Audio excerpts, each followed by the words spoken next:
Hey, thanks for joining me. Let's look at issue 15 of Planetary. This one is for my buddy Latik Curry. Just got off the phone with you, dude, and we were talking, and you were saying how much you like this comic, and it's one of your favorite titles, and it's one of mine. It's one of my favorites, absolutely.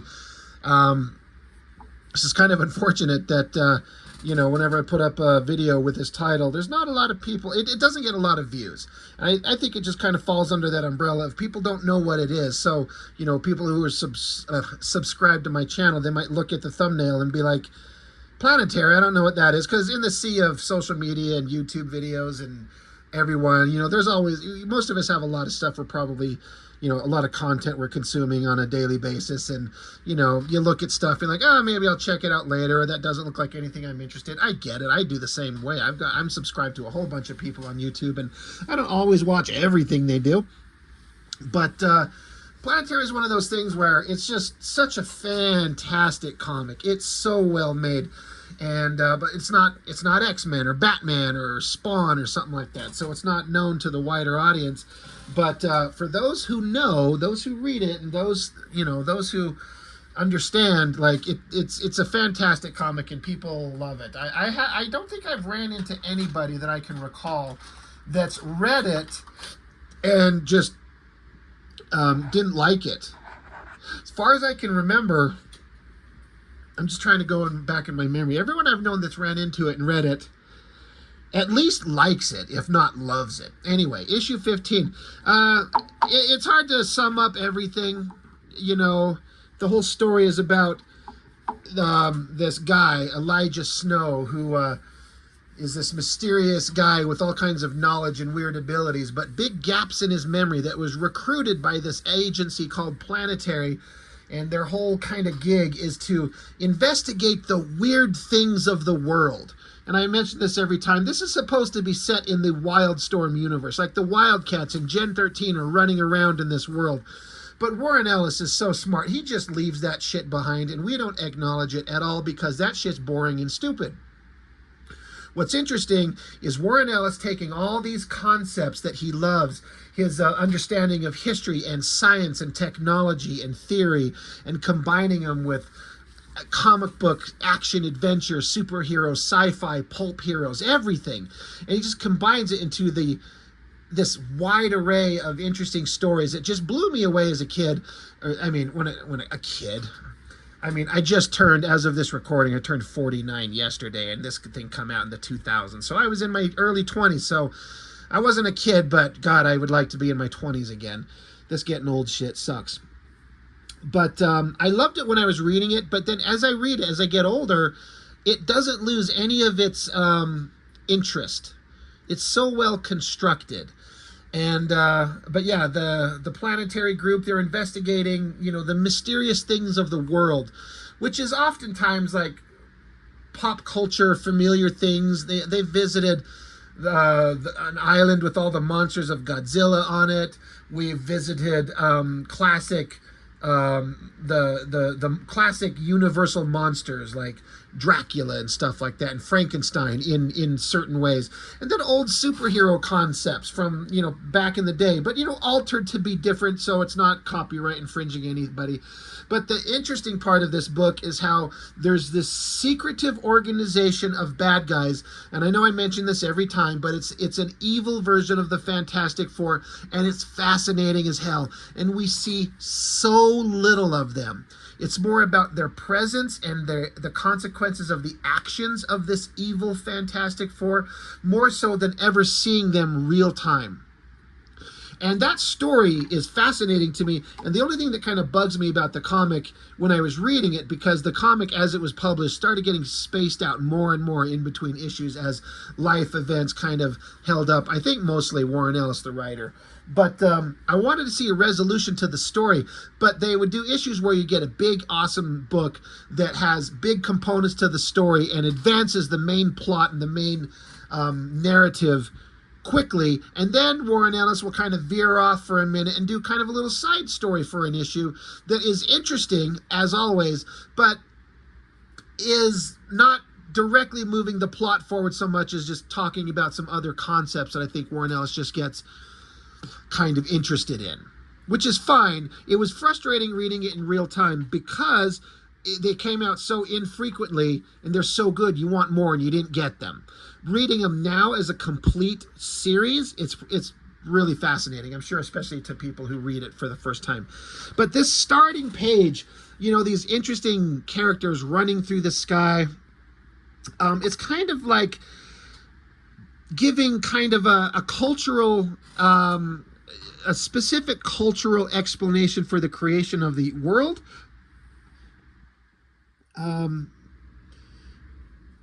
Like down here it says, on the morning of the first day, the sun finally wanted to be born. It exploded through the surface and up into the sky, casting light and heat all about. Really neat stuff. But you're like, well, what's all this about? And then it says, the warmth awoke the ancients' primordial forms, and each of them gave birth, and their children were all the life forms of the earth. The ancients arose, saw their children play, and began to name things. And their naming became a song, and they began to walk, and they sang the entire world over into being. And then they had sung the planet.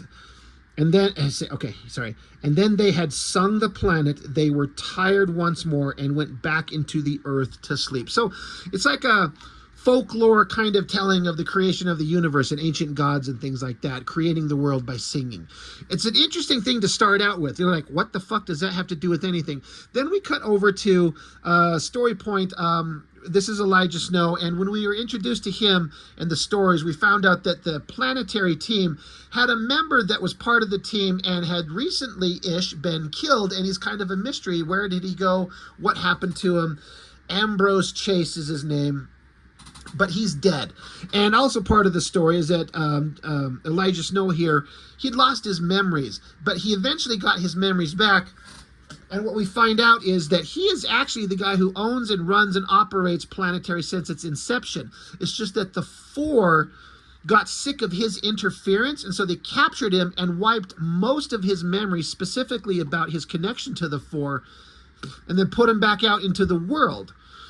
So he'd stop being a pest to them. But now Elijah got his memories back, and he's pissed. He's a man on a mission. He's going to take down the Four. He's not treading carefully around them anymore. Sorry, I have to sneeze. Holy shit, I'm fighting off a cold. Sorry, excuse me. But in this story point, Elijah is approaching this home that is the former home of his the character who was killed off, Ambrose Chase, and inside are the wife and child of that character, who again is dead, and we've seen him in bits and pieces in flashbacks. But they come to the door, they answer it, and they're like, Larissa Chase? She's like, yeah. And he's like, my name is Elijah Snow. I knew your husband. I own the Planetary Foundation. Can I come in? And Jaquita Wagner, she knows this girl, but, it hasn't been mentioned. So obviously they know each other. They're like, can we come in? Yes. So it's an interesting kind of conversation that's had here. But basically, Elijah's there to be like, how are you doing since the death of your husband? The man who worked for me, who put his life on the line and ended up sacrificing himself in some manner, some way. And now he's gone. So he left a wife and a child alone. And so Elijah Snow is asking, like, how are you doing? And she's like, I'm doing okay. I'm making ends meet. It's a struggle, but we're getting by. And so Elijah Snow says it's not good enough. There's no reason why the foundation that he runs should not, basically, there's no reason why you should be living this way. He says, as of 5 minutes ago, you are independently wealthy. And she says, I don't want any handouts. And he says, I couldn't care less. I promised myself I'd do this when you and Ambrose finally had children, but I wasn't there for that. So he's like, I made a promise. I told your husband that I would take care of you, his wife and his child if need be, and he's there to make good on that promise. He's like, you are not going to struggle anymore. You are independently wealthy. It's the least I can do. And then he meets the kid. He's like, I knew your daddy. And the kid says, I don't know many people who knew my daddy. He's like, well, now you know me. And he says to the kid, he says, let me tell you something about your daddy. Your mommy knows this, but not the way that I do. Your daddy was a hero. Your daddy saved people's lives, lots of them, including mine, and he didn't need a red cape to do it. He just had to be him. And that's such a beautiful little bit of like, this girl only knows that her daddy's gone. And he's like, I know you haven't met your daddy, but I want you to know what a good, strong, and awesome human being he was. So you can feel proud about the man that he was. I love that little bit. I love this giant double-page spread of a freaking close-up on a guy's face sucking on a straw. God damn, were they paying a lot of money for these ad spaces in these books. Later on, Elijah Snow and Jaquita Wagner, they're leaving. They're in the car. They're having conversations about what their next move is. And they make contact with some characters we've met in the book previously. And Elijah Snow is basically, he's on a mission. He's got a thing he's going to do. This is important. Now we come back to this character who we met in issue 1, and then I think once or twice subsequently. His name is Axel Brass. And he's basically an analog of, oh my God, I can never remember that character's fucking name. I always forget. A pulp character from way back in the 30s or something like that. Oh, it's going to drive me nuts. I always forget the character's name, but it's a real character, and this is just an alternate version of that character because Warren Ellis likes to take these characters and like, I can't use the actual character, so we make an alternate version. And this guy, he's a long-lived guy that he basically doesn't age, and Elijah Snow, they know each other. And so they sit down and have a conversation going back and forth about some of the crazy secret things that's going on. And Elijah lets Axel know, he's like, by the way, I got my memory back. And Axel's like, yeah, I could kind of tell that you were missing your memory, and I just kind of went along with it. The rest of the team asked me to not divulge too much to you because it kind of had to be revealed in its own way in its own time. So he's like, don't be mad, you know. He says, no hard feelings, I hope. And, you know, Elijah understands. So it's a really interesting kind of dynamic. So they sit there and they chat back and forth. A lot about just kind of the backstory of the comic. And but basically the team moves on to their setting up. They know that the Four have some kind of big thing going on. Something's going on, something important, something weird, and we need to figure it out. So they're like, well, what? Something happened back in 1932 that's connected to what's going on today. And so they explain that back in the 30s, there is this character. They say the man's name was Carlton Marvel. He was an explorer who was bored with just having the one planet to trek over. Says his intent was to build a rocket ship, but a conference with Axel Brass and Edison in 1930 had him convinced that the rocket science wasn't there yet. So I'm certain, I don't know exactly who, how, or what, that this character is supposed to be another alternate version of an existing character, probably some pulp character from back in the 30s or 40s or something like that. I'm not sure who it's supposed to be. I could Google it and go find out, but I haven't. I'm sure some of you will know.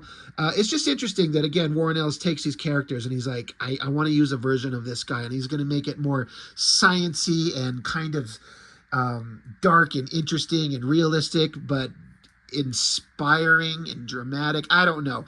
It's interesting, whoever this character may be, but they're basically saying that this character wanted to explore off-world, but he couldn't get off-world, so he started looking at alternate forms of interplanetary travel.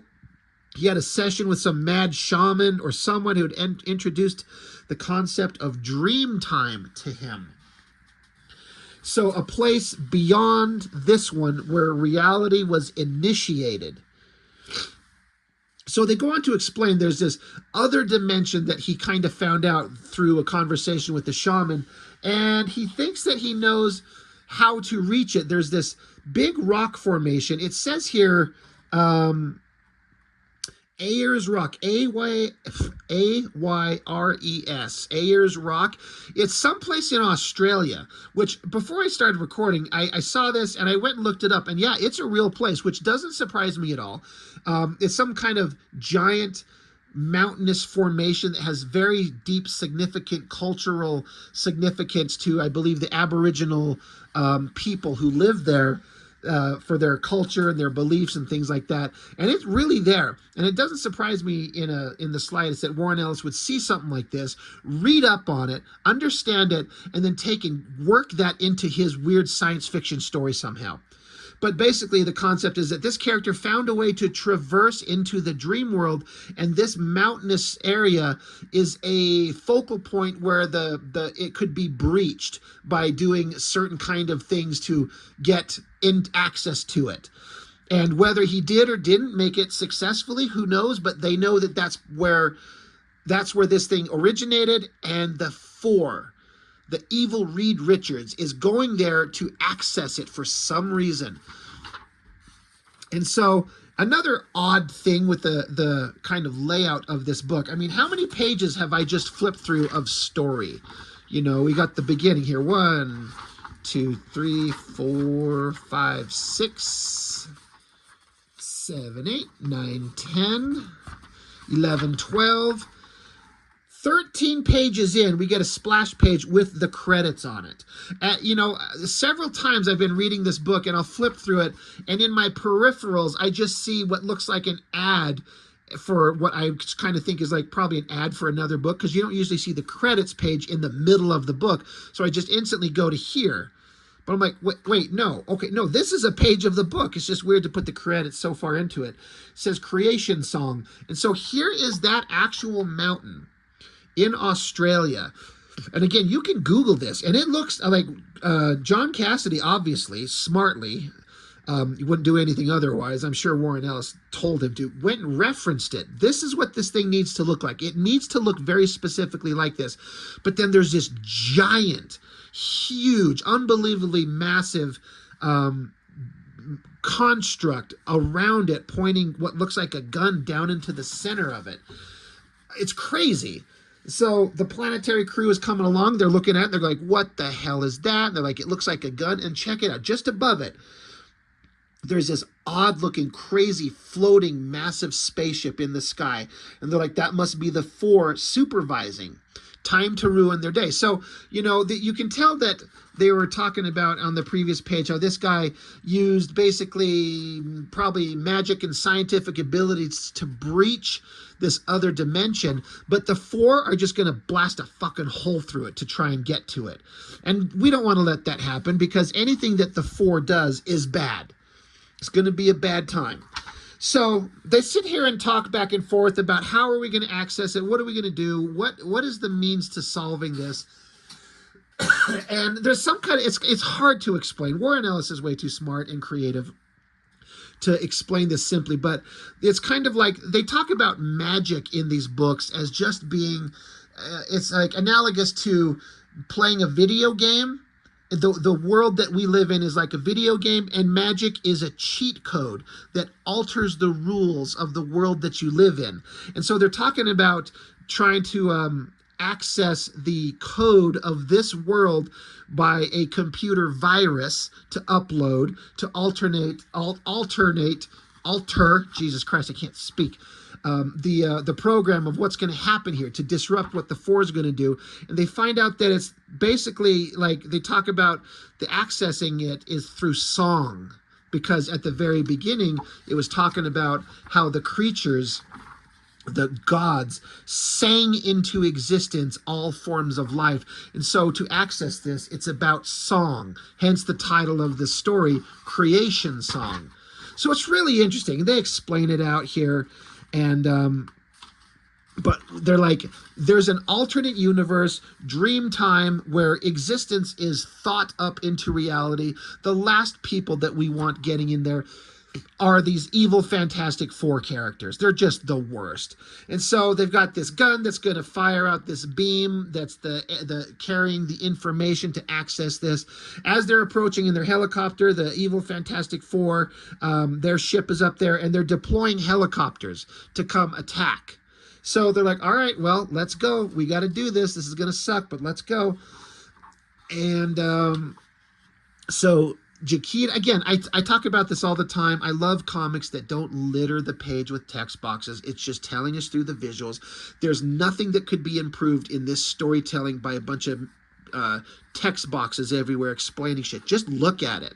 Now, it helps to have a fantastic artist who can do perfect storytelling, but Chiquita's hanging down while the bad guy helicopters show up and they start shooting at her. She has to dodge the bullets, and they're coming down to the mountain, and then the four fire off their powerful weapon, and they're like, holy shit, they're firing, they're showing us they're in control, so we have to fire our weapon. So again, it's not like it's a laser gun, it's a beam of information to access this. It's hard to explain, but if you've read Warren Ellis's work, he's all about information, and you know, magic is just information. It's a weird concept.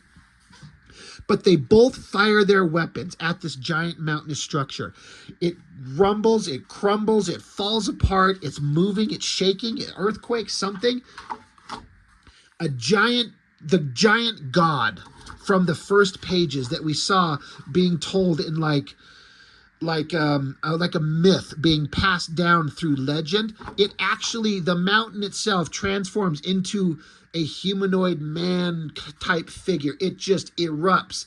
It stands up, knocks the giant laser beam weapon off it, and as he stands upright, his head smashes into the Four's ship itself, smashing it. So the Four's ship crumbles and explodes. And so Elijah tells him, like, shut off our weapon, shut off our weapon. And then the giant god just settles down back onto its knees, folds itself up together, and just reforms itself into a mountain. And then it just says here, Elijah sends a communication. Because again, the Four's ship got exploded. That's not going to kill them, not in the slightest. The Four are essentially indestructible and undefeatable. Their ship got blown up, but I guarantee you they're alive. But it's fascinating that they don't explain that. They don't tell you. They don't hint. Just the ship is blown up, and Elijah Snow sends a communication that says, good morning, Dr. Dowling, which is the evil doctor, or evil Reed Richards' name in this universe. Elijah says, good morning, Dr. Dowling. From here, things will only get worse. And then it doesn't even say the end. That is the end of the book. It's just done. It doesn't bother. It doesn't resolve. It doesn't explain anything. All you know is that this mountain was theoretically an access point to another dimension. The myths, the historical myths and stories are that there are gods who walk the planet. So they fired their beams at this mountain to access this other dimension, and they woke up an ancient Titan god of old world. And it just stood up and just smashed everything to bits and then folded itself back down into a mountain. Boom, story's over.